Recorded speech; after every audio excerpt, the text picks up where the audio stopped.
एक जोरदार जयकारे के साथ हम सब जय बोलो भारत माता की जय।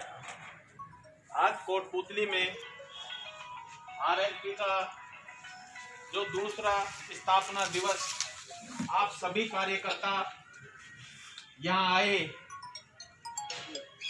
और हम सब जो एक परिवार के सदस्य हैं।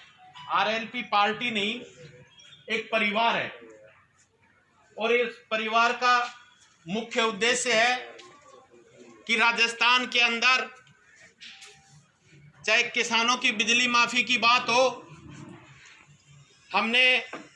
हमारी पार्टी ने 2013 के बाद में लड़ाई लड़के और जो पूर्वीती सरकार थी वसुंधरा राजे की, और सभी किसानों के बिजली के बिल माफ करवाए। और उसके बाद जैसे ही कांग्रेस की सरकार बनी, फिर से किसानों के ऊपर बिजली के बिलों की जो भार पड़ा उसका विरोध करेंगे। आने वाले समय में किसानों के लिए लड़ाई लड़ने के लिए मैं आप सभी कार्यकर्ताओं से निवेदन करता हूं कि आप गांव-गांव, ढाणी-ढाणी जाकर, हम सबका एक ही उद्देश्य है कि राजस्थान के अंदर किसान अमन चैन से रहे।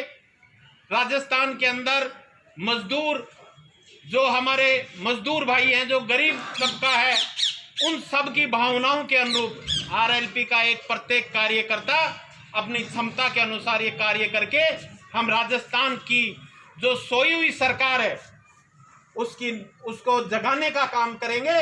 राजस्थान के हित में कार्य करने के लिए राजस्थान की सरकार की नींद से उसको उठाकर और फिर से आम आदमी का कार्य करने के लिए हम प्रेरित करेंगे। मैं कहना चाहूँगा युवा साथियों कि पहले भी हमारे राष्ट्रीय संयोजक परम आदरणीय सम्मानीय बेनीवाल जी ने गांव-गांव, ढाणी-ढाणी, शहर-शहर जाकर सड़कों पर लड़ाई लड़कर जो हमारे टोल टैक्स माफ कराए, बिजली के बिल माफ कराए। और जैसे ही कांग्रेस सरकार बनी उसके बाद आज फिर टोल टैक्स लागू हो गए, फिर किसानों को बिल आने जारी हो गए। इन सब के लिए हमें लड़ाई लड़नी है और इसके लिए हम सबको एक होकर और ऊंची आवाज के साथ जो राजस्थान की गूंगी बहरी सरकार है इसको जगाने का काम करना है, ताकि हम सब लोग आराम से रह सकें, अमन चैन से रह सकें। और खास तौर से जो हमारे युवा साथी हैं, जो बेरोजगार युवा साथियों को जो नौकरी देने का वादा करके और फिर भी वैकेंसियां नहीं निकाल रही, तो इन सब के लिए मैं खास तौर से मेरी आरएलपी परिवार के सदस्यों से निवेदन करना चाहता हूं कि हम सबको जागरूक होने की आवश्यकता है। और आने वाले समय में पार्टी के संयोजक सम्मानीय बेनीवाल जी ने आह्वान किया है कि बहुत जल्द समय, जैसे ये कोरोना जो महामारी है इसके समाप्त होने के तुरंत बाद हम राजस्थान में फिर सड़कों पर उतरेंगे और इस सरकार की जाकर आम आदमी को इसका लाभ दिलाएंगे।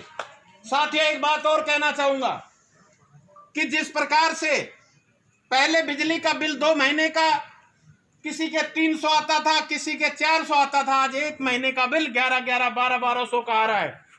और इन सब के लिए हमें एक होने की आवश्यकता है। और मैं तो ये इस मंच के माध्यम से ये भी कहूंगा कि मैंने समाचार पत्रों के माध्यम से पढ़ा कि यहाँ के राज्य मंत्री ने ये कहा कि मुझे कुछ नहीं पता, मुझे 5 करोड़ के बीसीआर हर सूरत में कोटपुतली में चाहिए। इसके लिए हम सबको आंदोलन करने की आवश्यकता है और समय आया तो ऐसे राज्य मंत्री का पुतला फूंके और इसके सामने दिखाएंगे कि राज्य इस कोटपुतली के अंदर आज पहली बार ऐसा सुना है कि जनप्रतिनिधि स्वयं कहे कि कोटपुतली के अंदर बीसीआर भरो। बीसीआर किस नाम के भरे जा रहे हैं? कभी राज्य मंत्री ने यह नहीं कहा कि कोटपुतली के अंदर जो फैक्ट्रियों में बैठे हुए बड़े बड़े लोग जो चोरी कर रहे हैं उनके बीसीआर भरे।